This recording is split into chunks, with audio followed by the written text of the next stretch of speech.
Saya selalu menyampaikan korupsi itu ada dua, saya bilang.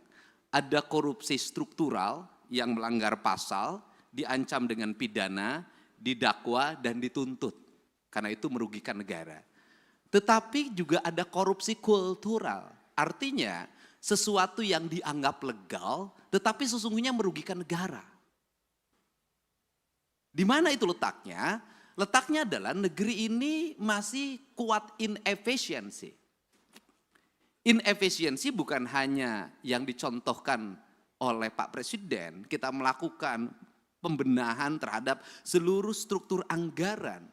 Tetapi realitasnya pertama adalah bahwa efektivitas pembangunan akan berjalan apabila ada kesetaraan. Di mana letak kesetaraannya? Pertama, kita realistis saja. Hubungan percepatan pengelolaan anggaran yang diajukan oleh pemerintah daerah kepada DPR. Di mana problemnya?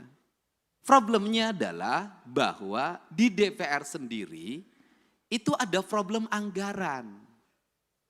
Jujur, kita nggak usah lagi ngomong bahwa ini kita sudah cukup, ini tidak cukup, tidak. Setiap orang pasti ingin ada peningkatan kesejahteraan. Ini contoh yang harus segera dikoreksi. Anggota DPRD mengikuti perjalanan dinas keluar kota, keluar provinsi, tujuannya selain kunjungan kan ada benefit yang bisa dibawa pulang. Kita kalau jujur begitu. Hari ini benefit itu tipis, tapi tipis pun harus dijalankan. Inefisiensinya di mana, Pak Direktur? Yang harus ini segera dikerjakan dengan pemerintah adalah satu anggota DPR berangkat yang mendampinginya 7 orang. Sudah habis 7 tiket pesawat, 7 tiket kereta api, 7 kamar hotel. Dapatnya 500.000. Take-home pay-nya itu.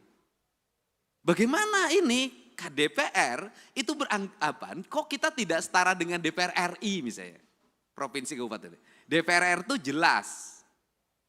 Nah sehingga di DPR RI ketika menjadi anggota DPR nggak usah lagi berpikir fokir saya ngalamin. Nggak usah lagi berpikir aspirasi ngalamin. Karena dari aspek yang kita terima tiap bulan saja sudah cukup. Nah anggota DPRD provinsi dan kabupaten biaya politiknya sama dengan DPR RI.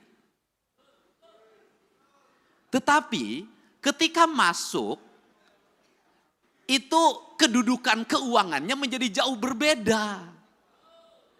Karena jauh berbeda nyarinya itu harus dari perjalanan dinas. Tapi inefisiensi sehingga anggaran DPRD provinsi itu gede banget. Tapi masuk ke kantong DPRD-nya kecil banget. Itu kan cerita klasiknya begini. Untuk itu forum ini saya minta ke Pak Direktur Pencegahan di KPK segera dirumuskan agar kedudukan keuangan ini menjadi setara. Untuk apa? Maka akan ada penurunan anggaran DPR. Sudah turun anggarannya, take-home pay-nya menjadi besar. Sehingga uangnya ini akan bermanfaat untuk percepatan pembangunan. Dibanding seperti sekarang, jadi bolak-balik cerita bahwa tidak boleh meminta fokir dalam bentuk arah yang bersifat kepentingan individual. Iya, di forum KPK, di pembahasan tetap ada.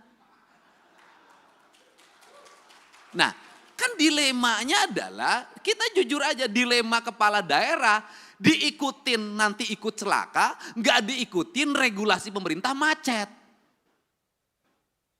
Kan ini harus diomongin terbuka, nggak boleh lagi kita pura-pura tidak butuh tapi butuh. Jangan pura-pura di depan orang lain baik banget, di belakang itu diajak ke belakang.